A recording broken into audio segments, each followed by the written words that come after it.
What's up, weirdos? There is a influencer, TikToker driven rot that is taking over every aspect of Hollywood like a parasite, and it's not being talked about, and I want to make a video diving deep into how it's affecting everything. First, I want to talk about press junkets, because while press has always been about marketing, recently it's been completely overtaken and optimized to create TikTok clips, like specifically engineered to get clips exclusively to go on the For You page, regardless of how trivializing or rude or stupid or just mean it is to the person being asked the questions. But then also, after we dive deep into that, I also want to talk about how influencers are not only there, but are actively currently replacing film critics and film journalists all throughout Hollywood in a major way. Cause like, this is a big topic, like this is extensive. And from that, later in the video, I'm gonna talk about the logical conclusion of this, which is studios prioritizing the algorithm over the art, which is resulting in influencers being cast in movies where studios are casting by follower count. And it's like a known thing, like Maya Hawke, Ethan Hawke, Sophie Turner are talking about it. So we're gonna get into all that, but first I wanna start with the clipification of press junkets, because it is not like a secret, it is known in the industry. Look at this from the first day of the Fantastic Four press junket. This clip came out, and I think it's a good place to start. What's up, influencer? Walking into the press room going, "What's up, influencers?" I'm sure that you have noticed the press junkets and press tours for movies that are coming out have been infected with TikTokers doing stupid ass shit, and they are taking seats from actual journalists with actual training, because studios and the marketing departments value hype and PR and clicks and virality over any actual substance for the artists who are making what is an art form. The fact that this is normalized, look here, this is normalized.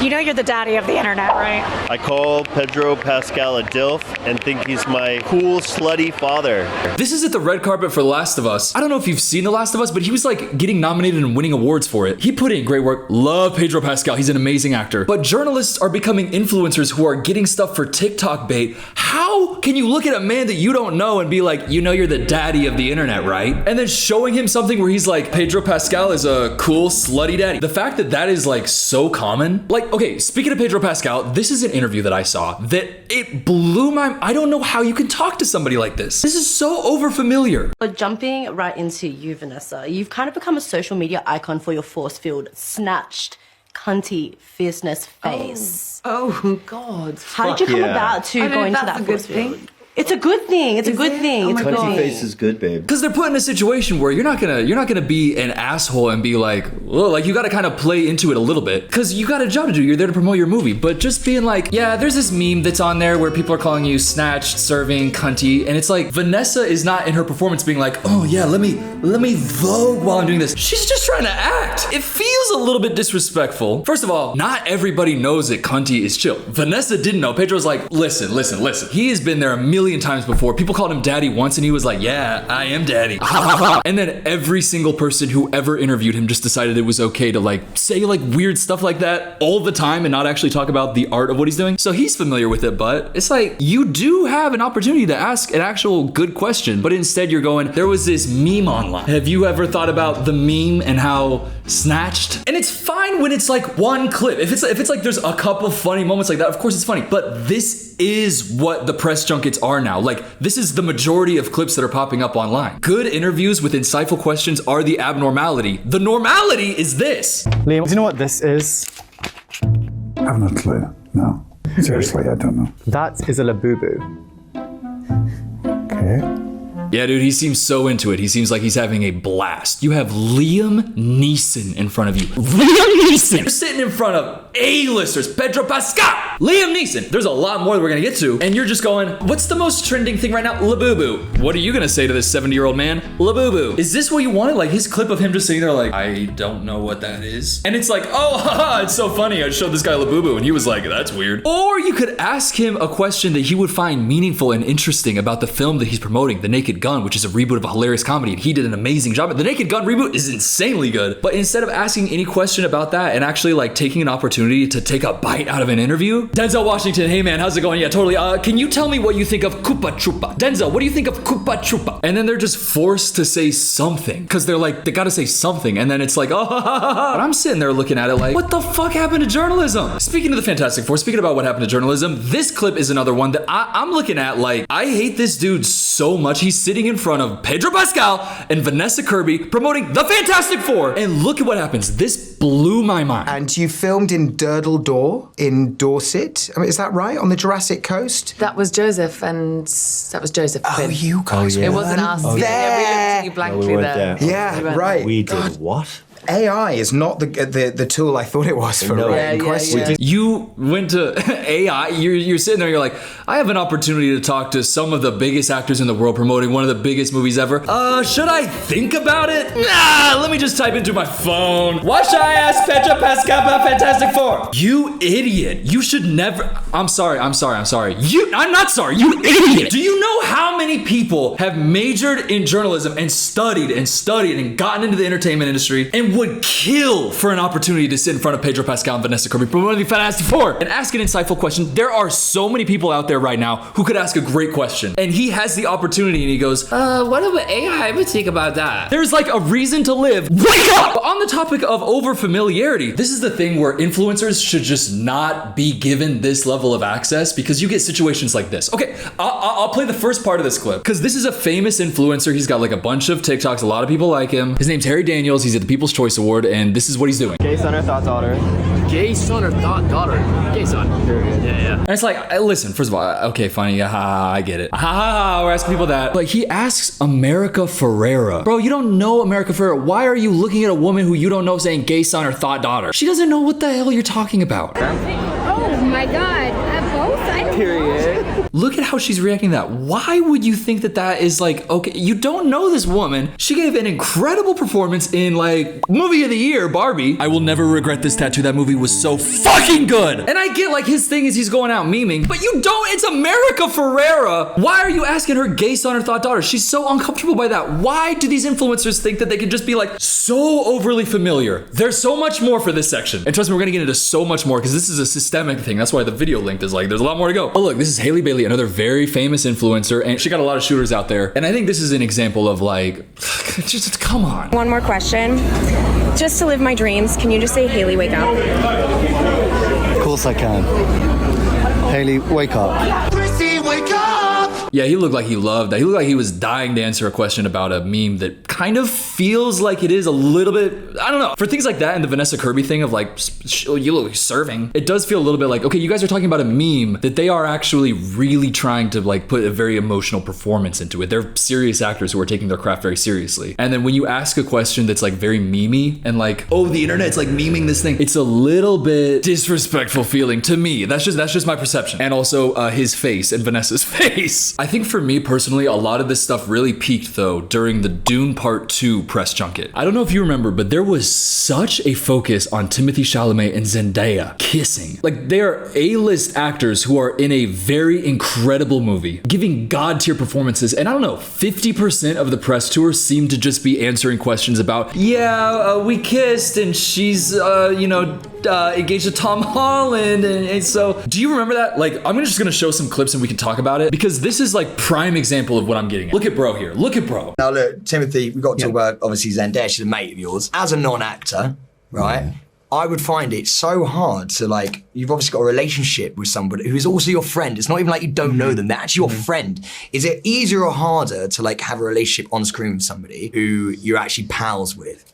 Would you rather someone you didn't know? There's no good answer to that. No, that's it. We don't need to go any further than that. There is no good answer to that. Also, every single fucking person is asking that question so that he can say it's easier to kiss her or it's harder to kiss her, so that the headline can then be, Timothée Chalamet says it's so much easier kissing Zendaya because they're friends in real life. He said their closeness in their relationship of friends made the kissing transition so comfortable. Shut the fuck up. That's Lisa Nungahi. Pay some respect! By the way, sitting next to Austin Butler right there, the fucking greatest actor of all fucking time. I love him so much. I'm so sorry I made a video making fun of him because he's doing the voice. I don't give a fuck anymore. I think he's so talented. And as bro was asking the question, you can look at Austin Butler just sitting there looking at him like, yeah. Cool. Look at Timothy's face while he's asking. They both know where it's going. And it's just like, there is no good answer because all that's gonna happen is it's gonna get a whirlwind of press if they say fucking anything.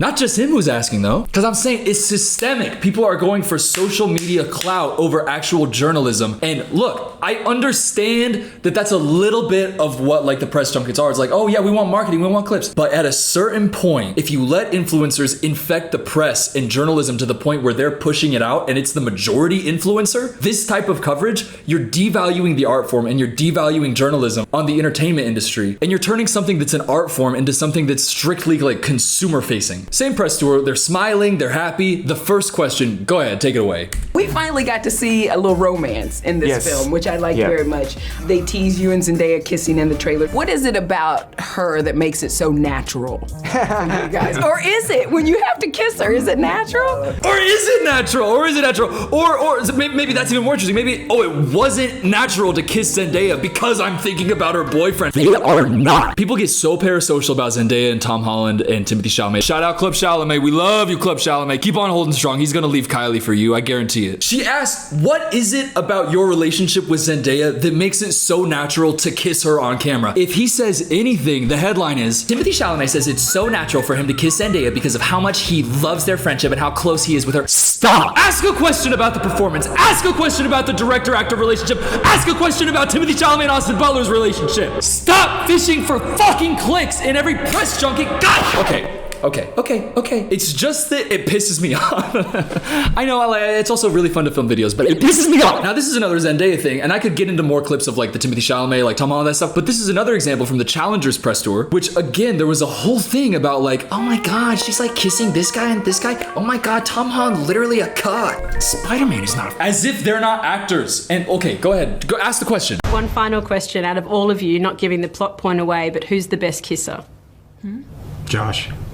Thank you. Z's quiet. Look at her face. Look at her. She said, who's the best kisser? I'm sitting next to two dudes. You're asking me who's the best kisser? I'm secretly married to Tom Holland? And that's the thing. It's so disrespectful for her to be asking that question because if she answers it, it's like dropping a fucking nuke in her life so that you and your publication can get clicks. That's another wrinkle in this whole thing because this is a clip from the fucking Today Show. You'd expect a little bit more class and a little bit less influencer-iness from that place, but influencer is so much more than just somebody who posts on TikTok. I'm gonna get more into that in a little bit, but I wanna bop the Today Show one more time because this is another thing that's just showing you are caring about social media and clicks, allowing your desire for that to supersede your respect for the human person who's sitting in front of you. Look at this one. You mentioned your husband Jack, who of course has produced with Taylor for years. Perhaps you heard she's got a new album that's coming out. Can you tell us anything about it? I don't know anything, but we'll all be excited to listen to the music. She said, I don't give a fucking, I'm here to promote a movie. Oh my God, Al Roker, thank you so much for asking about Taylor Swift when I'm promoting my movie Honey Don't, which is like a artistic movie. By the way, Margaret Qualley, she does movies that are, what does Harry Styles say? They're like movies. It's like, you know, like a movie. She does those types of movies. You're sitting there asking her about Taylor Swift. You're married to this guy, Jack Antonoff. Now, Jack Antonoff is not producing Taylor Swift's newest record, but he has produced her records in the past, and she's releasing a new record. What do you have to say about Taylor Swift? Her sitting there. Okay, so you don't, I guess, care about me as a person or anything, and you're just talking to me like I am a vessel for you to get attention. Okay, cool. And she's in a position where she can't be like, I don't want to talk about that, because then it becomes, Margaret Qualley doesn't want to talk about Taylor Swift. Is there bad blood there? Jack Antonoff's not producing the album. Maybe their friendship has turned into a blank space. Shut up! Or look at this dumbass. Sorry, I'm going a little hard. Some of these people are dumbasses. This is a dude sitting in front of Austin Butler and Zoe Kravitz for a Darren Aronofsky film. And look at the question he asks Zoe Kravitz. Austin Taylor's house? Yeah, man. You're everywhere too. Yeah, we're doing a press tour, you know? Yeah. You just gotta put it all out there. All out there. He asks Zoe Kravitz another question about Taylor Swift because she like was photographed at her house or some bullshit. Who gives a fuck? Instead of asking any insightful questions about the movie. And look at the vibe. Like, this is so not how you should be talking to somebody that you're interviewing, especially for a movie like this. Oh, have you heard the new album? I've heard bits of it. It's good. It's fantastic. I'm hearing it's a banger. Yeah, of course. Okay. No skips. All right, good to know. No skips. Whew, that's rare. The fuck are you at? Like, they're clearly disengaged with it, and he's sitting there so fake. So fake. By the way, have you heard the new album? Oh, no skips. Oh, that's rare. Be a real person and ask a fucking question that matters for once in your goddamn career. Why the fuck are you asking about a Taylor Swift album when it is Austin Butler and Zoe Kravitz promoting a Darren Aronofsky film? Ask a question about the art.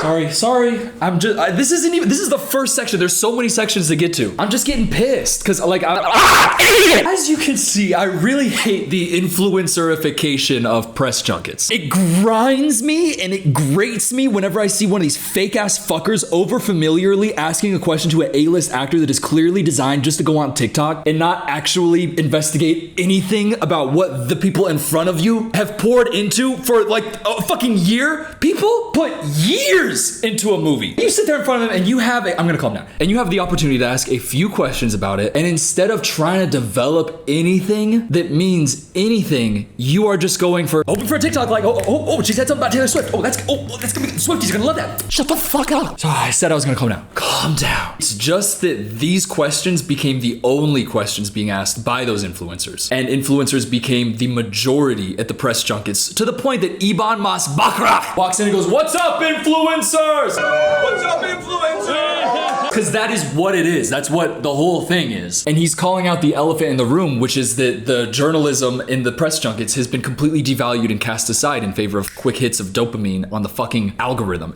It just makes me so depressed. It's so monkey in a cage, poke with a stick. Hey, look at Labubu. What do you think of Labubu? Give me clicks. Labubu. Meryl Streep, what do you think of Labubu Awala Dubai Chocolate? Meryl Streep. But that's just press junkets. That's not all of Hollywood. That's just press junkets. And that's the first step into what the second part is going to be about, which is the fact that journalists and critics are actually held to standards. They actually have standards that they are held to, that influencers are not held to, and influencers are coming up, get 300,000 likes on TikTok, they get invited to a red carpet premiere, and then they are asked, I am not sure if you're aware of this, but this is a genuine thing that is happening in Hollywood, where there are two separate review embargoes, one for influencers and one for critics, meaning that studios now will release influencers who see their film at like a big screening that they invite them to. They will allow them to go and tweet their thoughts on the movie so that is the buzz, that is the hype. And then days later, they lift the critic embargo, where actual critics are then allowed to go and talk about the movie. There are many instances of this that we can look at. And again, look, I love Barbie. I love Barbie so much. But there was an article written in The Guardian that I remember reading, and I found it again here, that shocked me. Look at this. The quote is, "Feel free to share your positive feelings about the film on Twitter after the screening," said the usher introducing the London press preview screening of Barbie. And again, I love Barbie. It's a great movie. It's not just Barbie. This article is about Barbie.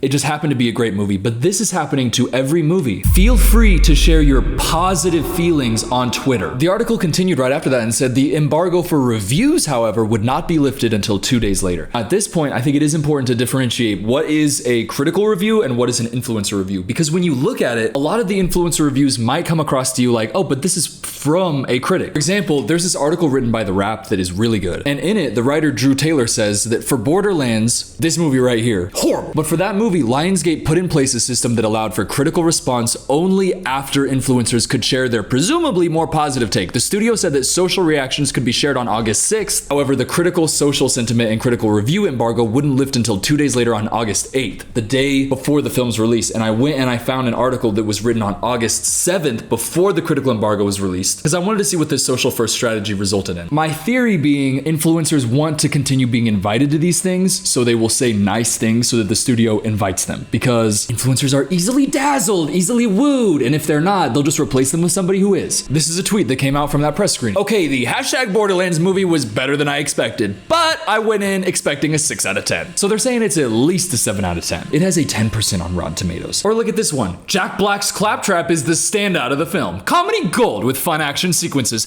The audience will eat him up. Crowd-pleasing adaptation that's faithful to the legacy of the games while also defining Borderlands for a new generation. What was the rating? Oh, 10%. Okay, and was it actually a 10%? No, it was definitely worse than 10%. It was horrible.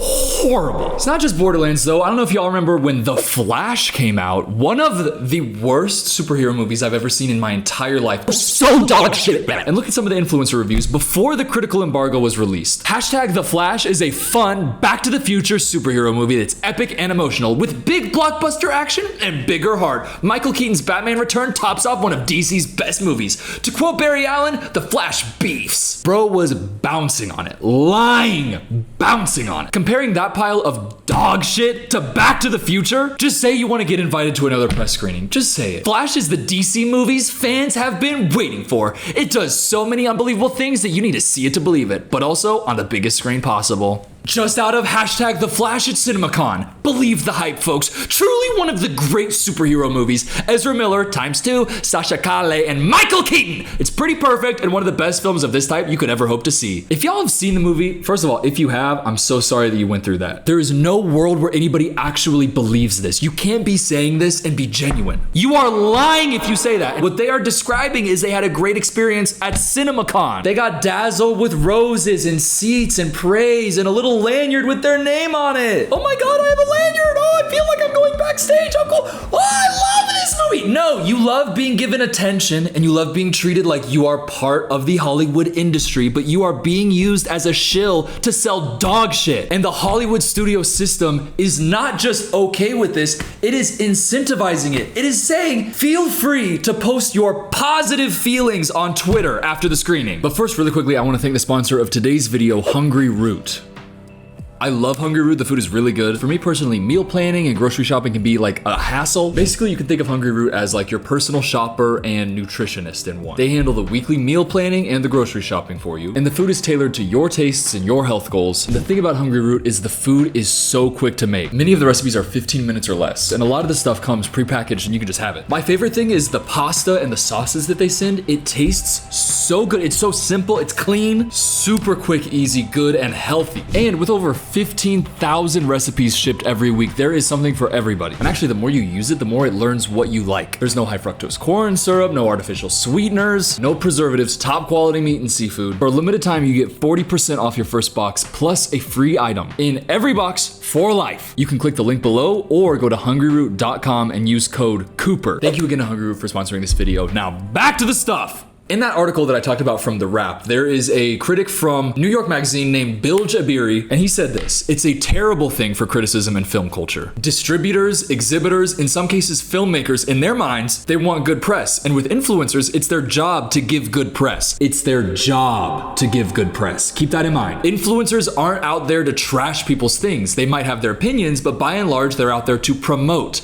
It's their job. The idea of bypassing critics and going to influencers is at once incredibly shady and perfectly understandable. And it is. It makes sense for a marketing team to want to push good reviews out there and like get people excited about a movie so that they can make more money. It makes sense, but it's resulting in not just that stuff we saw earlier, but those tweets and like the press for dog shit movies. And it devalues the entire industry of film criticism. And this is happening in the midst of a seeming push towards anti-intellectual thought or speech about anything that is at its core an art form. Film is an art form. And yet if you engage with it on the level of an art form, people will like act like you're pretentious. I see it all the time. There's this veneer of like sarcasm and irony that has so infected the culture where you can't actually engage with something and not feel cringe about it. And that's pathetic when it's actually an art form that is meant to be engaged with on that level. And I know people get sensitive about this because they're like, I like Marvel movies. I like this. I like that. Martin Scorsese says it's a theme park ride. You've got to understand that movies are an art form. They also are a way that a big company can make a lot of money. So there are movies that are made by artists for studios, and the movie is for the express intent of just making money. And it is not wrong to note that and feel critical of that and desire more screens and more spaces for actual theatrical art first film. And when influencers are replacing journalists and critics and they're more catered to and favored by the studios for this feeling of like you can basically pay them and flatter them and they get good reviews, it results in stuff like this. This is Michael Phillips. This is very recent. He said, news, personal. Chicago Tribune has eliminated the post of film critic. This left me two options. Wait for a newsroom reassignment or take the buyout. I took the buyout. Time for something new somewhere else. A big newspaper publication, a newspaper, eliminated not just that film critic, the role, the position of film critic. Because when you replace film criticism with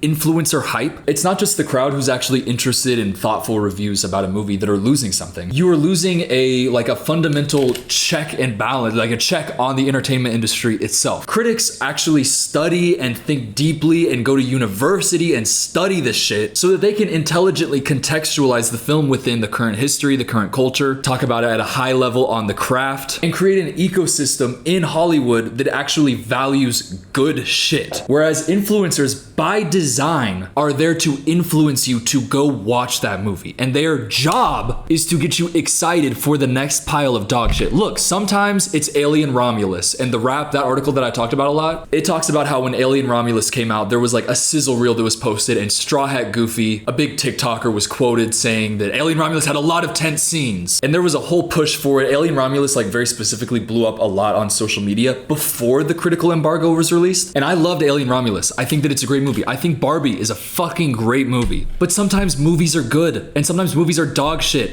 And when every single review is coming out saying, it's incredible, it's worth the hype, it's amazing, it's the best movie I've ever seen, and you're talking about The Flash, one of the biggest wastes of an hour and 40 whatever minutes of my life. And I can't differentiate between that and Barbie. It's like they say in The Incredibles, if everybody's super, then nobody is. And that's real. If every movie is worth the hype and so great and you gotta run out and see it on the biggest screen possible, and then I go out and the movie I'm seeing is Red Notice, by the way, I would never see that movie. But when a movie like Barbie has the same social media reaction as Borderlands or Shazam 2 or Black Adam, it suddenly means nothing when you say The Eternals is actually the fucking bomb. Because I have no idea if it actually is. And then I watch it and it feels like Chloe Zhao got shoved through a blender. It becomes hard to take any movie review seriously. And that is a serious, serious problem when critics are actively losing their jobs and being replaced by influencers who are doing that. So those first two parts are kind of about one big aspect of this whole thing. But the third thing that I want to get into is the influencerification of actors. This is a clip of Maya Hawke on the Happy Sad Confused podcast talking about this other huge thing that's shaping the industry. I'm gonna let her cook on this. I don't care about Instagram. Instagram sucks. Right, but just so you know, if you have over this many followers, you can get the movie funded. Well, I want to make the movie, so it's a really confusing line to walk. And I've talked to so many smart directors who tell me that they get I'm talking to them about how I'm going to delete my Instagram, and they're like, just so you know, when I'm casting a movie with some producers, they hand me a sheet with the amount of collective followers I have to get of the cast that I cast. So if you delete your Instagram and I lose those followers, understand that these are the kinds of people that I need to cast around you. So and are you kidding me? Are you fucking kidding me? This is real. This is very, very, very real, and I am disgusted by it. You need a certain amount of followers to get cast in a movie, or not you need to get cast in a movie. Again, this is just devaluing the art form. If you are pushing this into the film industry, the message that you are sending is that you should not be focusing on acting. You should be pretty good at acting, but you should really focus on beefing up your social media following so that then you can become more valuable to the film's marketing department so that the film is more likely to get money. I have news for you. Bryce Hall has a shit ton of followers. That is not going to make me watch Skill House. Look at this shit. Then 50 Cent wants us dead if we don't get clicks and views. Like 50? Hey, no. By the way, this is a frame in the trailer. You got a movie with 50 Cent and Bryce Hall about influencers, and it was greenlit by, I guess, the stupidest person in Hollywood ever. That's the dumbest shit I've ever seen in my entire life, and that got funded. You know what doesn't get funded? A movie that David Lynch was pitching around Hollywood. David Lynch! This is from Deadline. David Lynch is still hoping to make animated movie Snoot World, which he scripted with The Addams Family and Edward Scissorhands writer Caroline Thompson. It's a story that children and adults can appreciate. That didn't get funded, but Bryce Hall Influencer House movie in the year 2025 did. This is the biggest indictment on the Hollywood industry, and the fact that that movie didn't get made. By the way, the Hollywood studio system, every studio should have been chomping at the bit to get a David Lynch animated movie written by him and the writer of fucking Edward Scissorhands. And they said, you actually don't have enough followers on Instagram, Dave. Dave, you should have spent a little bit less time focusing on Twin Peaks The Return and a little bullshit movie like Blue Velvet and started focusing on TikToks, big guy. Meanwhile, David Lynch actually was posting on YouTube the weather updates. Good morning. It's December 16. This is better than anything that Bryce Hall has ever made in his entire fucking life. That 6-second clip of him shaking a camera going, good morning. You can make this and not get a movie funded after it because you aren't Bryce Hall. Every executive who said no to that, die. By the way, that clip of Maya Hawke, it was like a big thing, and Ethan Hawke actually was asked about it, and he said this. Sometimes I'll be setting a movie up and someone will say, oh, you should cast Susie. I'm like, who is she? She has 10 million followers. I'm like, okay, cool. Has she acted before? No, but... And you're like, wow, so this is gonna help me get the movie made. This is crazy. The Oscar-nominated actor also told the press, so if I don't have this public-facing platform, I don't have a career, and if I get more followers, I might get that part. What? It's so bad to the point Denzel Washington is on a press tour right now for a Spike Lee movie. Should have been way more marketing for this. Everybody, let's go out and see the new Denzel and Spike Lee movie. The fact there's a new Denzel Spike Lee movie and it's not fucking blowing up right now is insane. It's insane. It's insane. But maybe Denzel should have been posting on TikTok instead. But Denzel on this press tour has said some amazing things that are related to this that I want to highlight. I didn't grow up like your generation is growing up, where a zillion people are watching you all the time and you're looking to be followed all the time. And, you know, you actually had to be good at what you did. Yeah, and when I was young, I'm talking about you specifically, but you don't have to be good now. You just have to be eccentric. You just have to do something stupid. You just have to get people to follow you, you know. And the thing about following is you got to have something when they get there. Exactly. Oh my God, I love Denzel so much. I love him so much. This is not boomer yelling at clouds type stuff. I've seen some people saying that on Twitter, and I think that they should shut the fuck up, because it is real. It is taking over Hollywood. This is a real thing that's happening. The fact that there is a sheet that Maya Hawke has been handed saying, well, if you delete your Instagram, we're gonna have to cast Addison Rae. And shout out Addison Rae. I like Diet Pepsi. But I just don't believe that she got cast in He's All That because she was the best actress for the role. I don't believe that, and that's not insane to say, and it's also like, yeah, no shit. But it shouldn't be yeah, no shit. It should be people getting cast for actually being good for the role. Because, newsflash, movies make a lot more money when they're actually good as fuck. When you make a good ass movie, people want to watch it. And when you make a dog shit movie with Bryce Hall, you make no money. Have you ever even heard of Skill House? How good were those 10 million followers? By the way, how many followers does Bryce Hall have? Oh, cool, 23.5 million. Cool. Yeah, that makes him more valuable than David Lynch. Fuck off. Or for instance, another person, you got Sophie Turner over here talking about how she got a role because of her social media following. This is from an interview she did in 2017 where she said, a lot of what I have achieved is about timing and luck, but it is also, and I hate to say it,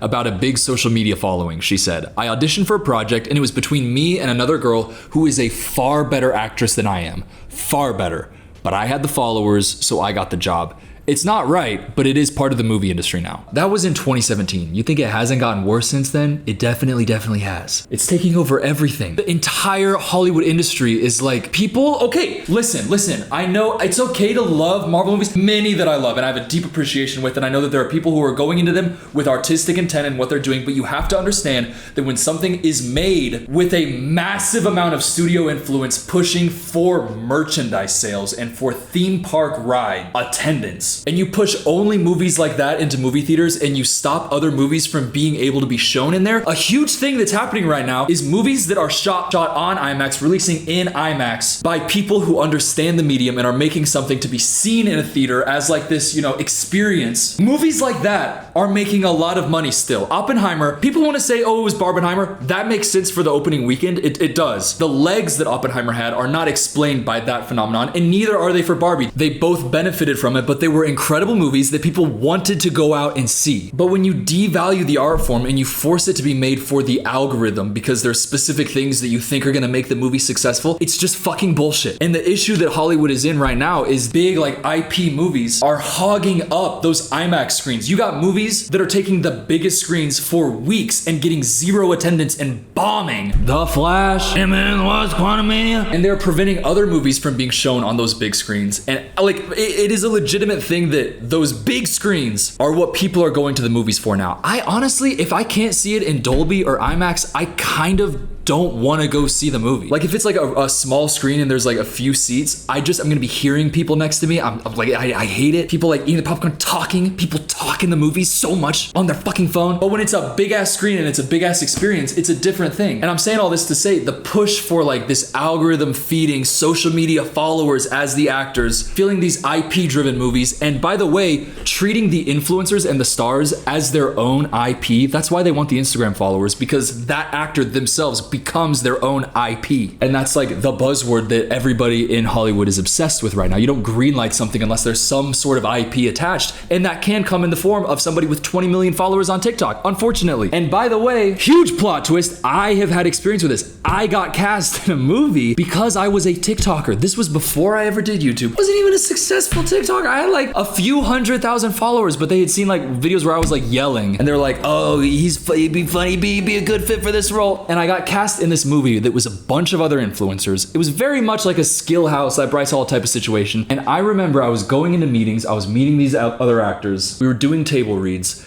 and I come at this from the perspective of, in high school, I was like pursuing film so fucking hard, and I started like from a passion for acting, but then it's like, you're in the middle of Kansas. Okay, you have a passion for acting. What do you do with that? Well, you have to also write and direct your own stuff. So then I started doing that. I've made like almost 36 short films. I made like a feature film. I wrote, directed, and acted. It's on Amazon Prime. Like, I'm into it. I care so deeply about it. And I remember going into these table reads and doing it. And there's a few people who are pretty good in it. Like there were a few people who got casted. They, you know, like also like went to theater school and they're like good actors. But then there's other people who are so bad. And the movie, it never ended up happening. I think partially like I was like, I'm not doing this, and a lot of actors like kind of dropped out of it because they're like, this doesn't look like it's good, and kind of like just like a waste of time. Didn't feel like anything was gonna happen. But I remember that being a moment of awakening where I was like, I was not cast in this because I auditioned or was good. I just was on TikTok on this casting person's For You page, and they were like, okay, he looks like he'd be this character. That is happening, especially in the indie film space. That is happening a lot. This idea of, oh, if I can convince this person to come into my movie, then they can post on their social media and crowdfund it. But it's not always coming from a genuine place. It's sometimes coming from just a strictly business-minded place. And it results in, again, the devaluation of an art form when you're treating following as more important than anything else. And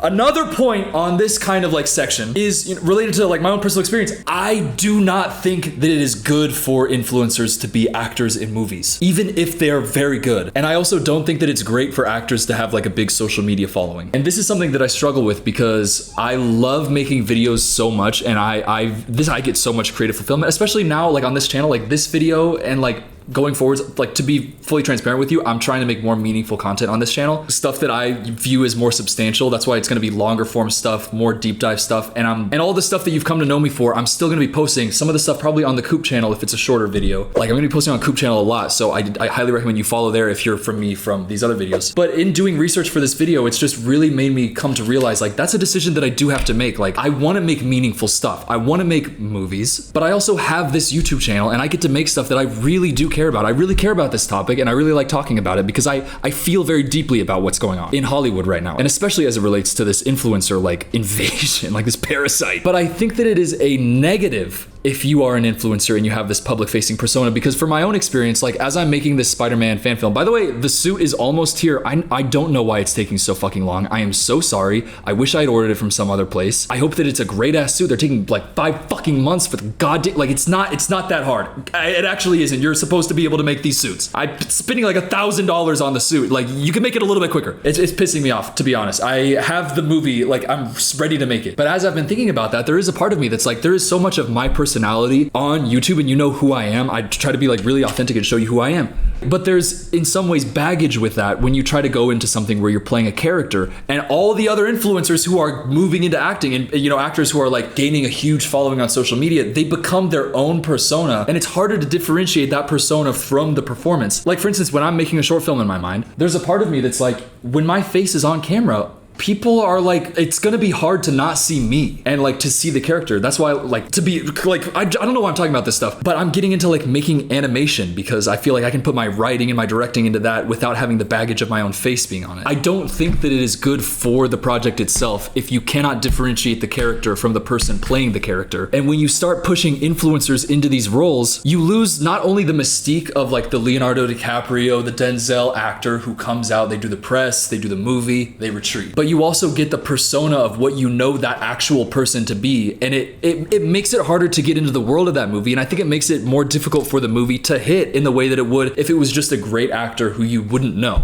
or somebody who you only know as an actor is the real thing. But let's talk about the algorithm. This is an article that I read on The Guardian that's posted 11 years ago. So this is old. You can imagine how much more insane it's gotten since then, but I thought this was very, very insightful. It's an article talking specifically about Netflix and the Netflix algorithm. And there's just one paragraph that I want to read. They're talking about how they know all the data, all the watching habits, all these things from what you are watching on Netflix. And they say instead it wants to create highly personalized genre roles, so it will almost present to you a mirror reflection of who you are and what you'd like to watch. That's from 11 years ago. How much social media has changed and the influencer game has changed and Hollywood has been affected by that? It's no surprise that people are getting cast on the basis of how many followers they have, because you feed that into the algorithm and suddenly two people, well, one's a better actor, one's a better fit for the role, but this person has 10 million followers on Instagram. The fact that the director cannot make the decision to hire this person, but the studio steps in and says, we're 100% sure it's gonna be more successful if there's this person, so you have to do that. That reality is an indictment on the fucking industry in general. It's supposed to be an art form! It's supposed to be a pursuit of making good shit. Film is supposed to be a director's medium. It's a writing and acting medium, but really it's a director's medium. Theater is an actor's medium. I heard Denzel say that one time, but it's a director's medium. And yet the way that influencers and social media has become such a huge interconnected part of Hollywood, it's taken so many decisions that are supposed to be made by the director and it's given them to some fuck ass studio executive who cares more about the bottom line than the quality of the thing itself. And it's all systemic and it's all working together. And here's where I really put it all together and I make everything that I've been saying into one really big conclusion to the thesis of Hollywood as an influencer problem. Let me ask you this. Who do you think will perform better at a press junket being asked stupid ass questions about Labubus by their interviewer? Some weird ass, socially awkward, fucking incredible actor who can access this emotional place but is awkward like on camera, being themselves, or somebody whose entire career and their entire job started based on their own personality and being able to like, oh yeah, oh Labubu, ah. Obviously it's gonna be that person, and when all of the press and all of the marketing is becoming homogenized into this influencer-based thing, and these deep questions aren't being asked, and they are all surface level, obviously the person who's an influencer, who's more versed in that sphere, is gonna be a lot better at that. And studios know that, so they're obviously putting people in there who can get better clips for the marketing. Joaquin Phoenix is not gonna be as good at a press junket as Ryan Reynolds is. Does that mean that Ryan Reynolds should have been cast in Eddington? There are 100 studio executives sitting there going, yes it does, he'd be so funny, he'd get butts in seats. Would Eddington be better? Fuck no. Film criticism, journalism, press tours, coming so influencer based, and actors needing to genuinely get into like the social media and influencer game in order to be as successful as they can possibly be. That coming together is gonna create, actually it's not gonna create, it has created the influencer problem that Hollywood is facing right now. And also it's resulted in these marketing people being like, okay, but these people have a lot of followers, so like their fans are gonna be posting about it. So they're just trying to get fans to do like the unpaid labor of the marketing team. And it's a push towards that, and it's a leaning into the consumerist aspect of the movie industry, and it's a pulling back from the art side of it. And as somebody who cares about movies and thinks that movies should be good, it's like, it's awful. Great movies are getting made, but even then, they're going on press tours and being asked about fucking Labubus. And if they felt awkward kissing Zendaya since she's with Tom Holland and Tom Holland's Spider-Man, is it more natural? Hollywood is putting clout over craft and hype over intelligent criticism. Not even criticism, intelligent analysis. Theatrical windows are shrinking. It's more important to get it onto streaming so that people can have high quality stuff to post edits of and do the more marketing for. Make it more viral. It's like theatrical windows are getting so much shorter, and it's not just a streaming thing, it is a social media thing. With all of these things happening, Hollywood is lowering the ceiling on what movies can be. Everything is getting slowly devalued, and the culture of it itself, the conversation about everything related to film is getting dumbed down. Movies are forced to think about marketing stunts related to the core premise before they they actually make the movie itself. And the algorithm is replacing risk. And by the way, we see this with like superhero movie fatigue. People don't want to go watch a fucking movie that they've seen 100 times already. And yet those movies are getting $300 million and blocking out the biggest screens from other movies that could actually make some fucking money. See Sinners. As an example, think about how much more money Weapons would have made if it could have been given more IMAX screens. And it's not just like we get worse movies. We are going to always get great movies made by great people. That is always going to happen. But what happens with all of this is that fewer of those get made, because there are movies that could have been great that got snipped and snipped by all these decisions focusing on influencers and social media. And it needs to be changed, otherwise the long-term value in cinema is going to erode. But what does this all mean? It means when you see reactions, hyper-positive tweets about a movie, don't believe it. Just don't buy it. And if possible, try to read from actual film critics. It's a very valuable medium that I do believe needs more support. Like, follow people who go to a press junket with actual great questions. I'm gonna list 3 right here that I've seen very recently. This one I just saw today. It's not like a movie-related interview, but he's interviewing Regina King. He's a phenomenal interview, and it's an amazing thing where he's like actually very intelligently communicating with her about what she's actually talking about and not just showing her a labubu so he can get a viral tweet. By the way, crazy poll, Josh from Mythical Kitchen is one of the best interviewers. Look at what he does right here. He brings out water ice for Colman Domingo, and look at what he says here. This is what you should do. This is the respect that you owe somebody like Colman Domingo when you have their time. Look at this. I was watching Sing Sing the other day, which is a fantastic movie, but there is a point where you as Divine G. Whitfield are being asked to talk about your perfect memory. And you say, it's a hot summer day. My mom gave me 25 cents to get the water ice, and I thought, Divine G. Whitfield is not from Philadelphia, he's from New York. New York would call this Italian ice. You got it. I thought this might be a Colman Domingo memory. It's a Colman Domingo memory that was embedded in there. He pulled a thing from Sing Sing, made a connection, realized, wait, that's a Colman Domingo thing. He brought it out, brought up a memory. Colman Domingo didn't say this. He watched Sing Sing and gave it the attention and respect that it deserved, and he gave Colman Domingo the attention and respect he deserved, and he had an actual moment there. And by the way, this TikTok got a shit ton of views and likes. So it is possible, and if you are an influencer out there and you have the opportunity to sit down in front of Colman Domingo, you should be paying him this level of respect. If it's Pedro Pascal, this level of respect. If it's anybody and you are there to ask them questions, ask them a goddamn question. Don't ask ChatGPT, you fucking idiot. Sorry, that guy pissed me off so much. You have an opportunity there and you just do that, you suck, in my opinion. One more, gotta say, the GOAT of it all, and perhaps like the prime example of this, his name is Kevin McCarthy. I love his videos so much. I can't even narrow down which clip to show you because every single time I see him talking, he's asking the most insightful question and everybody's like, oh my God, that's so good. You know what you get for years and years and years of dedication and actual care and attention and craft? He's a film journalist. He's not an influencer, but he's big on TikTok. He's big on YouTube, to the point, because he's so good at what he does and he takes so much care and has so much respect, he started his own podcast. And you know who he got? Josh Brolin. Josh Brolin came on, and Josh Brolin was excited to come on, and he's giving him so much praise and hype because he actually cares about the guy who's asking him questions, because he sees how much the guy asking him questions cares. Look at what Josh Brolin says right here. Kevin McCarthy, he's a film critic, and he's been a film critic in DC for a long time.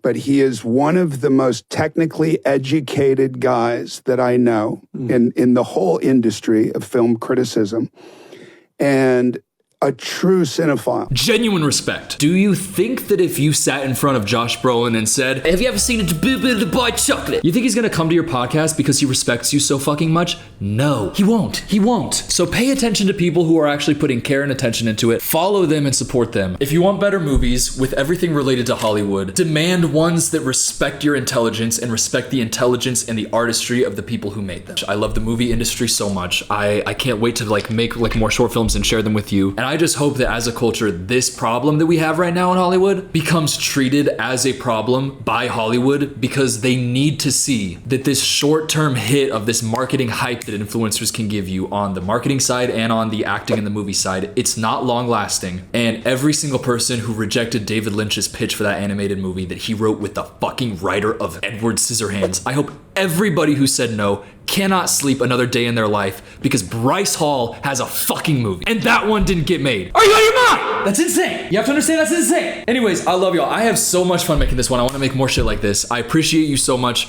Subscribe to this channel and subscribe to Coop as well. This is a white tiger stuffed animal that had I believe since I was like 6, 7. No, I think I was like 7 or 8 years old. I love him so much. He's so cute, and I found him in my closet, and I just decided to put him out there. So I just want to tell a little story about that. Here's this over here. Oh, by the way, this is also kind of interesting. So I have this over here. This is an elephant. I'm pretty sure these are actually like gold tusks. This is one that my grandpa had.